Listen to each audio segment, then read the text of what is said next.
Welcome to the Business with Beers podcast. This is the place where we help entrepreneurs expand their business, build their wealth, and generate passive income. I'm your host, Brian Beers, an entrepreneur who's on a mission to inspire growth from everyone around me. Remember that you need to take the actions others won't, and you can live the life that others don't. Please be sure to check out my weekly newsletter that now drops every Thursday. It includes one quote, one tweet, one podcast recommendation, plus some business and investing insight from me. It's short and it's sweet. My goal is to provide you with just a couple gold nuggets to help inspire your growth. Go to brianbeers.com to subscribe. Hello, everyone. I'm excited today to bring you Stephen Preuss. Stephen is the CEO of PayMore Electronics, which is a very unique franchise model that I'm excited to learn more about and share with you. Welcome to the show, Stephen. Thanks for having me, Brian. Looking forward to our conversation. Awesome. So to start, tell me about your journey. Like, how did you get into franchising? So my partner, Eric Helgeson, and I, we actually started our journey back in the secondhand industry in 2005. So even though we've only been franchising for a little over 3 years, it's been about an 18 plus year journey. So in 2005, Eric and I embarked on our first secondhand retail store in Long Island, New York. We had a wide range of services at that point in time. We were doing more consignment. We were doing as far as taking in product from every different type of aspect, from furniture to electronics to jewelry and so on and so forth. So we ran that for several years. We made a lot of mistakes. We learned a lot. But towards the end of that first 7-year journey, we saw some really green shoots and some light bulbs went off. Number one, electronics was switching from a need to a necessity. That was our most voluminous product. That was our most profitable product. Eric, my partner, he comes from a tech and coding and software background. And at that point in time, we knew that we needed to give the customer what they wanted right away, which was cash in hand and optionality in the electronic space. So at that point in time, we relaunched in 2011 with what we've learned, really with two missions. Number one is to change the secondhand industry stigma, right? So when you think of the secondhand industry, you think of pawn shops, you think of seedy, you think of bad deals. So that was something that we saw when people came in and used our services, even though we weren't at the elevation we are now. You know, people liked coming back. We had a good repeat customer rate. We wanted to give people fair deals. So we wanted to just completely disrupt the secondhand market. And secondly, we wanted to focus on electronics. You know, with electronics, again, going from a need to a necessity, there was really no optionality for people back then. And there still really isn't outside of PayMore today, where people can go in, trade, they can sell, they can buy, you know, new and used and broken electronics. Where when you go into some of these big boxes today, you're getting warranties and $3,000 phones and things of that nature. So we wanted to give optionality, and we really wanted to make the secondhand industry and that experience more prevalent and really delightful. So in 2011, we relaunched as PayMore. We went to the next town over, got a brand new 1,000 square foot a strip center unit, and we launched. One thing we also learned on our first stint is that there was no software out there for anything like we're doing. There was no POS, there was no CRM that really catered to the secondhand industry, right? And this was part of us formalizing the industry as a whole. So Eric, my partner, again, his background is coding and software, so he got to work. He spent 2 years I would like to say locked up in a room, but he spent 2 years primarily focused on building the software, which today is really the backbone of what we do, how the store operates, and really our separation factor between us and anyone else that may come along into our space in the next several years. So we built the software from scratch. We put everything that we've learned in it the prior several years, all the systems, and really a proprietary product to execute what we were doing efficiently and to get that customer in and out of our store quickly. So we spent the next several years building the software, building systems, and really with our heads down running the business. In 2017, another several years later, we looked up. We were the #1 secondhand store in all of Long Island, New York, which has 8 million people. We were innovating systems that a lot of the local precincts and municipalities use as far as how they treat the other secondhand industry locations and stores. We had a line out the store. We never did any marketing. We were doing millions of dollars in sales, and it really only cost us $50,000 to start the store. So we looked around and we said, listen, we have something. We unlocked the code. Yep. We have something that every community needs, whether it be urban, suburban, or otherwise. Outside of that, I have a deep background in commercial real estate. So I looked at Eric and I said, listen, let's fund it ourselves. Let's open up these stores. But after taking a step back, we knew that the way to get expansion, to get to the West Coast, we're based here on the East Coast, Central America and otherwise, is really franchising. So we spent the next few years, putting together, our team that we have today, the right franchise development partners, the right legal, the right team at corporate. We were always looking, steps ahead, a year or two ahead. So in 2020, we had everything stamped, approved, ready to go and franchise. Then COVID hit. So we actually took a step back. We took another several months to fine tune some of the margins and things of that nature. And the end of 2020, we were off in franchising, and it's been like a rocket ship ever since then. We are in 19 different states now as far as stores and development. We have 14 open. We're going to have 21 open by the end of next month. We have another 76 that are in development. And, we have several discovery days and calls on a daily basis across the country. So it's really exciting time to see that journey come to fruition and really take into so many communities and great people. Awesome. That's 76 in development. Does that count the like all the ADAs, like all the development agreements, or just the ones that are actually like in process? Okay. Yeah. Right. Yeah. So almost 100, in a year-ish. Within about 18 months, 2 years or so. Yes. Yeah. And like I said, a lot of it's been recent growth. Let's talk about the software a little bit. So I think that, like, when I'm talking to people about this concept, that's kind of the secret sauce, right? It's all about the software. Otherwise, like, anybody could just go and, like, buy a phone and sell a phone, right? So talk to me, like, kind of at a high level, like, what does the software do? How does it work? How does it make franchisees money? Sure. My partner, Eric, is really the driver there. But, overall, what he likes to say is that we're a technology and data company, right? We're just wrapped in a retail blanket. The software really takes the process from somebody walking into the store, our unique and proprietary pricing engine, tell our franchisees exactly what to pay for that, what margin that they would have for each item, and then walks it through the entire process from the front end to the back end, seamlessly going into a lot of our outlets, whether it's e-commerce, whether it's our real retail portion, whether it's our proprietary mega store, which is our own unique Amazon between the stores, Amazon-like between the stores, and then allows us to get that customer in and out within 3 to 5 minutes. It also collects all the data. We take a license for every person that walks in the store, so we're collecting who's buying what, where they're from, like theft prevention, I'd imagine. Correct. Know your customer type of law. Yeah, that's right. So actually, it was very antiquated, a lot of these systems. So the system that Eric built digitalized the entire security portion of it for the local municipalities, which actually a lot of the municipalities and precincts in New York actually use his software. So that's just kind of part of it. But overall, this technology allows us to fine tune our margins, and the more stores that come on, we're getting that data down as far as what our stores are paying and what that franchisee on the execution end should be paying right at the deal level. So that's really critical. Otherwise, it would really be the Wild West. You'd be going out and looking into several different sites, and it would really be up and down, for every person that would come in or across all the stores. So yeah, no, you have no consistency. It's very efficient and very accurate. Yeah.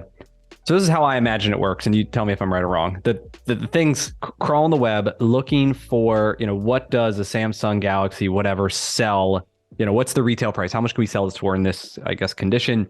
And then backing into a target margin of whatever it would be to determine what to buy it for. Is that kind of how it works? Like start with the end and then back into what we should buy it for?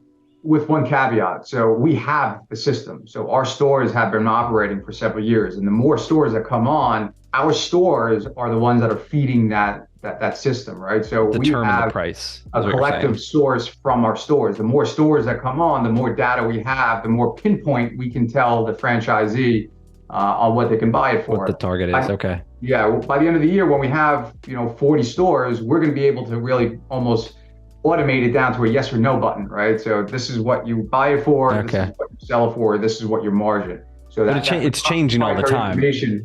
But it's changing all the time though, right? The price that you're going to pay is getting lower and lower the older a product gets, right? Like it's kind of dynamic pricing.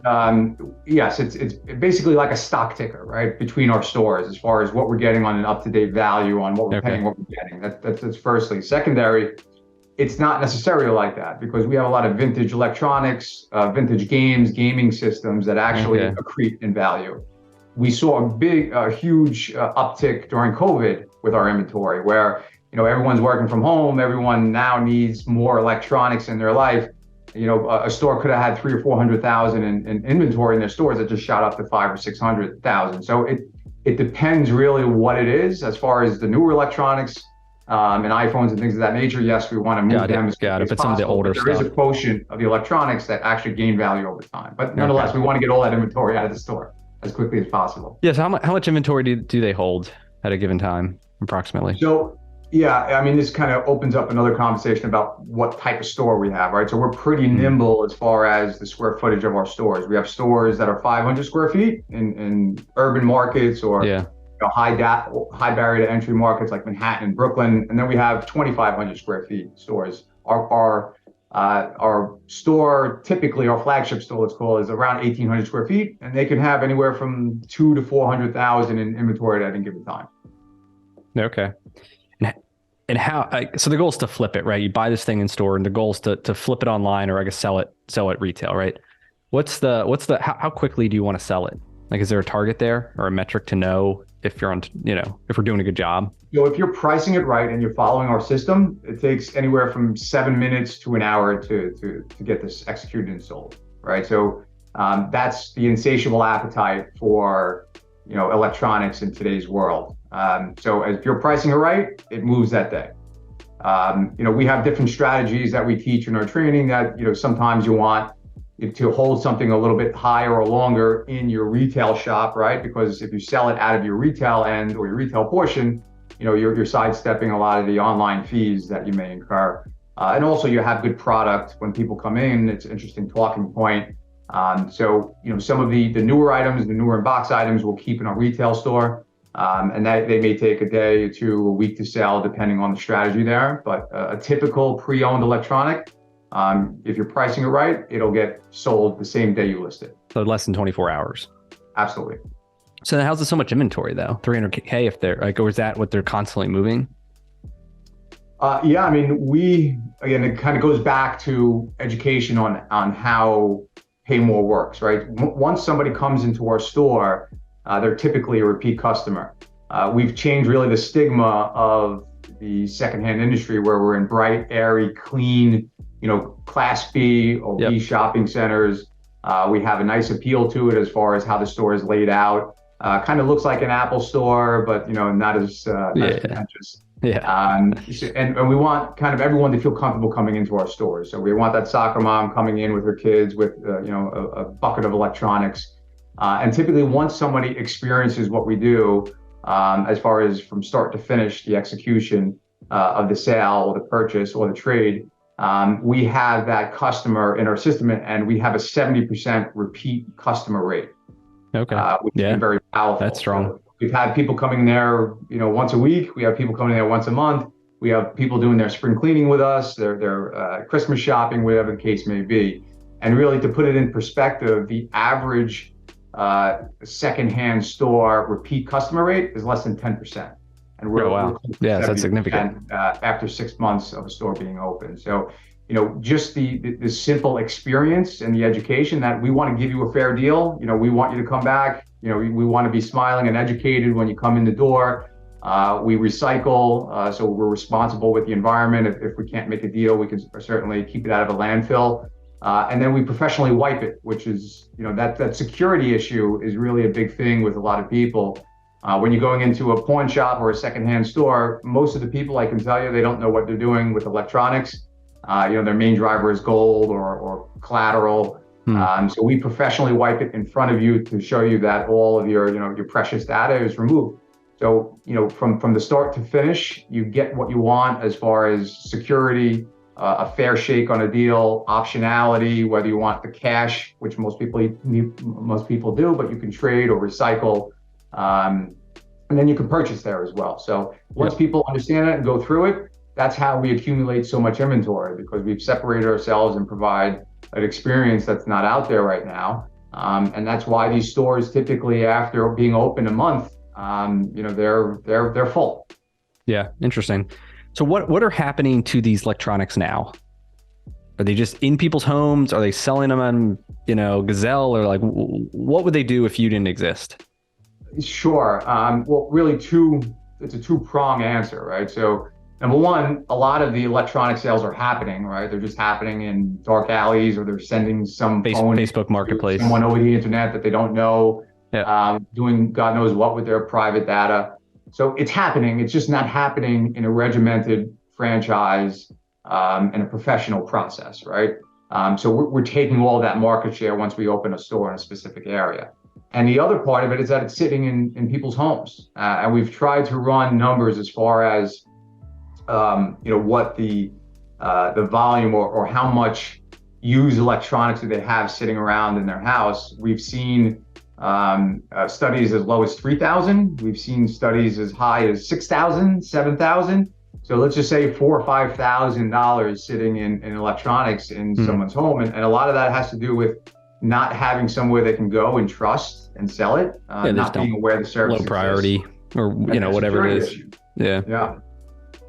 So what happens though? So if all these things are sitting in desks, $3,000 a home or whatever, and they PayMore's everywhere, they bring them to PayMore, and that doesn't increase the supply though, right? So is that going to lower than the price that we're selling them at if it floods the market?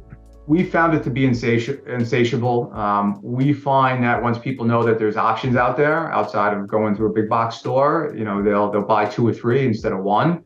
And our expansion is not just nationwide; it's international, which is really a huge key.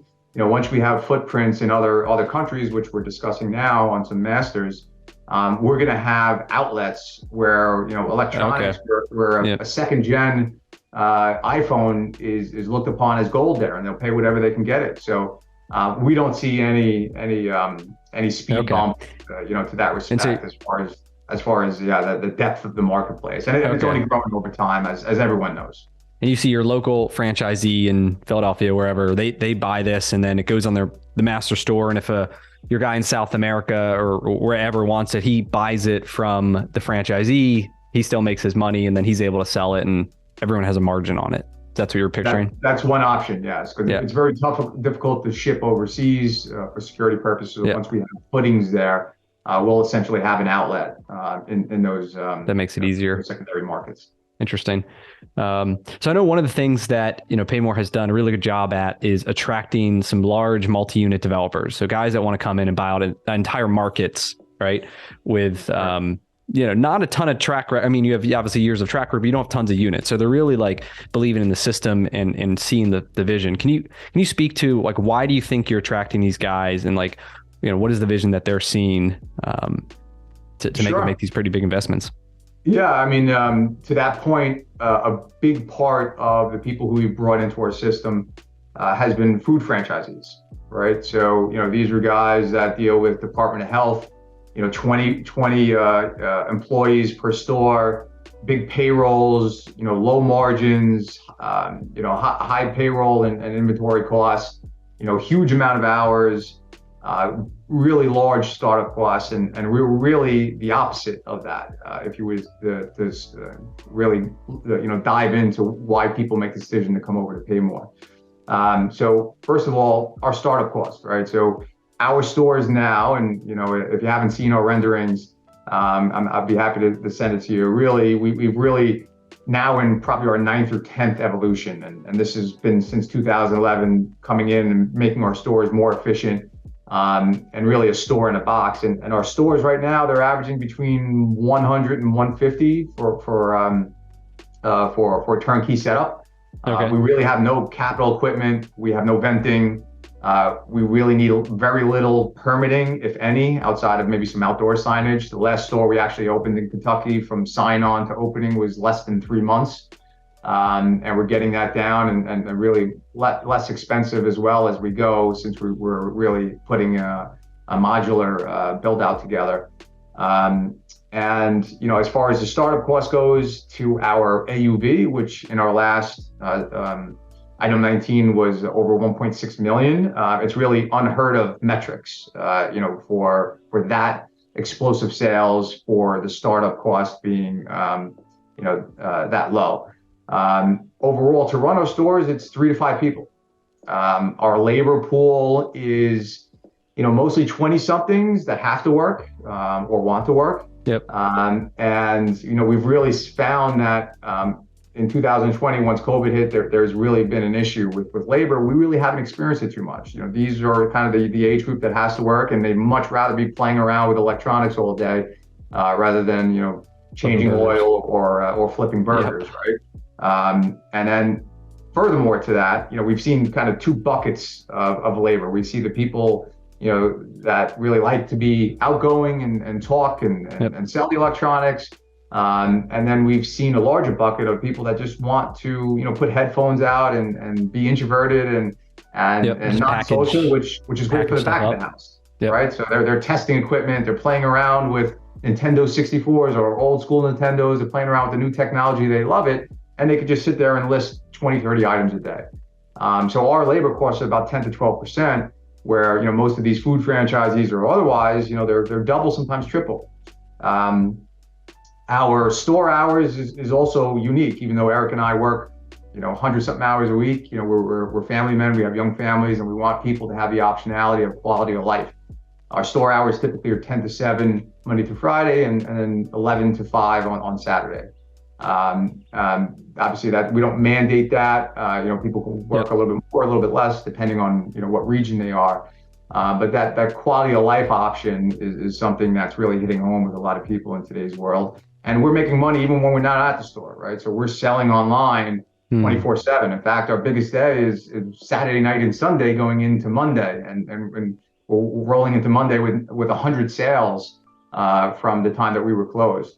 Those are just some of the aspects of it. And then our real estate portion of it, we're nimble. We can do flagship stores. We can do smaller stores, express stores. We can do hub and spoke, and we don't need a real estate. So if you want to open up a Panera in today's world, you need the best corner, paying AAA rent. Yep. We thrive in B locations. We don't want the AAA. We want to be a mile down because we're a destination point. So that 30 or 40% savings in rent is a direct net savings to the franchisee at the end of the day, because we can be in that B location and do very, very well. Yep. Yeah, that's awesome. And I think that's a lot of the reasons that, the people I've talked to have a huge interest in it. I think, the real estate's a big part too. Because when I look at even, I'm an auto, right? I need 4,000 square foot on a major retail road. And it's really hard to find. And then zoning is an issue, right? If it's not zoned right. And then we can't be too close to a competitor or existing store. And so it's a huge bottleneck for us. We want to grow, but we only can grow as fast as we can find the real estate, which becomes a big problem. But with this, like you said, you can go in, it's so variable in what you can go in. I'd imagine the smaller stores are probably more just collection points, right? And you probably ship it from your bigger stores. Yeah. And our Brooklyn store is 500 square feet, and they do, as per the item 19, they do $1.7 million in sales. So, there's ways to, maneuver yourself in the right markets with smaller stores. We just signed on a great area developer for South Florida, and South Florida has a very diverse marketplace, right? You have some urban, very hard to entry markets, and then you have some more suburbanized markets. So he's going to do a hub and spoke model where, every 15 to 2,000 square foot stores, he's going to put 4 500 to 700 square foot stores. And yes, those be more buying locations than actually transactional locations.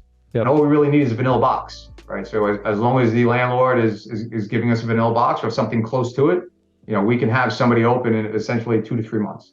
Yep. Paint, carpet, countertops, right? A back room. That's probably about it, right? A couple computers, which we can find those. There you go. So how much cash do the stores have? Right, because people are buying for cash. Obviously, cash concern, cash safety is, I'm sure, top of the list. How do you handle that and protect the employees? Great question. So the stores, on average, they carry several thousand in cash at any given moment. We've put in mechanisms within our software and within our systems to mitigate any real issue with that. We've yet to have any. We also have a few things in the works right now that's going to remove all the cash handling from the front office staff, which is going to be very unique. We're actually rolling that out at our first annual PayMore convention next month, which is further going to allow these stores to really scale very, very quickly. Our stores are all web-based, so you're able to really control your entire system and your entire store from a third-party location or your home or wherever it is. And with this new kind of cashless system, even though the customer is going to walk out with cash, it's going to remove it from any touching of the. Got it. So like an ATM, they get a QR code, they scan it, it spits out cash, something right. Like that. Yeah. The PayMore ATM, yes. Yeah, that sounds good. And for not consumer theft, but like employee theft, cash handling. I mean, it's a big. We've had issues over the years with employees stealing, and we don't even carry that much cash, and it's not thousands, right? But could be $500, could be whatever, and I'd imagine that, it can be a concern, especially for a larger multi-unit guy. They got, 20 locations. And just we'll partner up with one of these security companies that brings it in, completely remove it out of the franchisee's hands. And we want to make it an experience, right? Get cash from PayMore, we'll have, the optionality of them to donate, or they could take a picture and put it up on social media. So we're going to make it like our store, very experiential, and build it right into the facade of our front counters. Okay. What's your big vision? 5 years? Like, how big is PayMore? Where do you want it to be? So, Eric and I, we've taken our time putting this together. It's been 18 plus years, and we don't mind it being another 18 plus years, although it's not looking like it right now, for us to really, conquer the country and beyond. We're really looking at each area individually. We're not really looking for onesies and twosies at this point, even though our first few franchisees, which are now all on to their, second and third stores, they came on as kind of individual or two store deals. But now the level of person that we're bringing in, and these are guys, like you mentioned before, heavy hitters in the industry, whether it be automotive or food franchises, and we're getting a lot of repair people that have opened up, 5, 10, 50, 100 locations that are coming in. We're really looking for kind of partners, if you will, to build out an area. And, we don't want to oversaturate a market. We take a conservative approach. We look at every specific area. And my background, as I mentioned before, is in real estate. So I really take a personal focus on looking at what's the right store count for each area. And that kind of slows the process a bit, but it also, I think in the back end, 5 years from now, it's really going to be a huge benefit. So I think over the next several years, if we continue this growth, which it seems like we will, and getting spreading the word out there with great area developers and store franchisees and guys like yourself who have a great following, I think we can get to probably close to 50 stores by the end of this year. Next year we'll certainly be well beyond 100, and within a 3-year period, we could be at 250 stores. With the quality of area developers that we're bringing on and the ease of scaling these stores. Yep. Yeah. So what's like the territory size? You plop in a store. What's the furthest? I know obviously it's like population density, but what's the closest 2 stores would be? Yeah, great question. So again, we take a conservative approach. Our first several stores were in like kind of the 150,000 person range within a 5 to 7 mile radius. So that's kind of our baseline. Like our Cary location is about 150,000, people within a 5 mile radius. And, he did nearly 2.1 million in sales last year as per the item 19. So and he's kind of in his 3rd year. So it's a good basis for showing evolution. So we try to get a store within a 200,000 person 5 mile radius. So population is our driver. Got it. A lot of these franchisees, they're driven by volume as far as driving traffic. population is our driver. If you have the community there, if you have the population there, the electronics are there, right? Okay. And we try to place these stores, again, depending if it's urban or suburban, between, 3 to 7 to 10 miles apart, depending on that population. Okay. But if it's in a city, like a dense city, if it's Manhattan or Brooklyn or whatever, they're probably gonna be a lot closer, right? Because it's so populated. Yeah, than 5 miles. You have, within a mile, like our Brooklyn store that I mentioned before, within, 3 miles, I think it's 500,000 people where, that would take a little bit longer to get. Our Manhattan store, the same thing. I think it's a mile, and he's got 200,000 people within that 1 mile. We have models that can be built out for those urban areas, very efficient models. Yes, it depends, obviously. And listen, if we go into a more rural area where there's 80,000 people, we can put more of a smaller location to serve that community. We can be nimble in how we place these stores. A big part of it too is it all the same franchisee? Like if I owned all of Philly, if they're a little too close, but like cannibalizing from yourself, and at least in my opinion, is not as big of a deal as if it's two competing franchisees. Then they both got they both got a problem. So that's probably, that's the other benefit of the multi-unit guys, is like they can plop it in, and you guys win either way. And the franchisee, as long as the rent's good and the labor's what it is, they can have these profitable stores probably 2 miles apart, right? Yeah, and that's the approach that Eric and I take. And we don't want to pop onesies all over the place. We would rather somebody build out the whole area, and then they put them wherever it makes sense. And even for me, like in auto, like people don't go more than 15 minutes, drive. Like it's 12 minutes. Like we have stores like very close to each other, and people are, they go to somewhere they live or work nearby, and like people are busy, and they're not going to go super far out of their way. So we've seen that in most suburban markets where it's really that 15-minute driving threshold. After 15 minutes, that's where the next store should be. And we've tested that out now in a couple of areas that have those multi-units. Like in North Carolina, where we have one about 20 minutes away, and both of his stores are just crushing it. And he's using that, placing them the right way. As being a multi-unit franchisee, you have a scale of advertising and the scale of brand awareness for that area. Employees and transferring and promoting and all that stuff. So, talk about how big is your leadership team now? Yeah, so Eric and I are the founders and partners. Then we have several guys and girls at the corporate office. We have 2 corporate offices now. We have one in North Carolina, North Hills, Raleigh area, and then we have one in Long Island. Everyone is really homegrown, if you will. So everyone that we have in our corporate system that's on the payroll with PayMore Group came through our Massapequa store. So our 2 heads of compliance and support, they've been with us for 10 and 12 years consecutively. Our COO that we just brought on, he's been with us for several years. We have 3 other support staff that have been with us for at least 5 years. So we really use our Massapequa, our original location, as a breeding ground. We're such unique. That's great. We're so unique. It's not like taking somebody from one burger place to another, right? We're so unique that it really helps them to have some kind of groundwork and footwork within the system. And it showed through the first several people we've elevated into the corporate office. And then what's your plan to continue to scale the franchise support side as you sell franchises?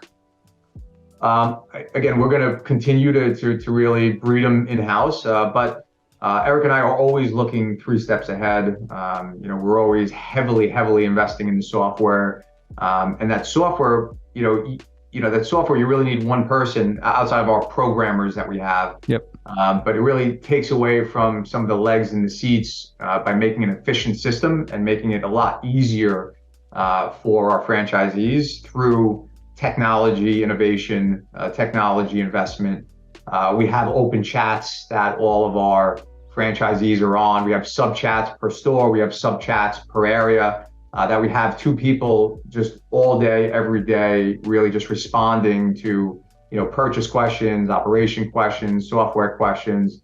And we're investing towards that, knowing that, we're going to be at 100 stores before we know it. So we're investing a lot into the technology and efficiencies, and then we're bringing in third parties. So how we kind of met, I guess, was through Francemar, which is our franchise development company. So Eric and I are fine with bringing in, qualified third parties to help us get to that next level. Yep. Yeah, that's awesome. And for you guys, I guess a lot of it, the support probably is around the software and adding developers, maybe a little less than, some other businesses that probably need more like physical presence for training.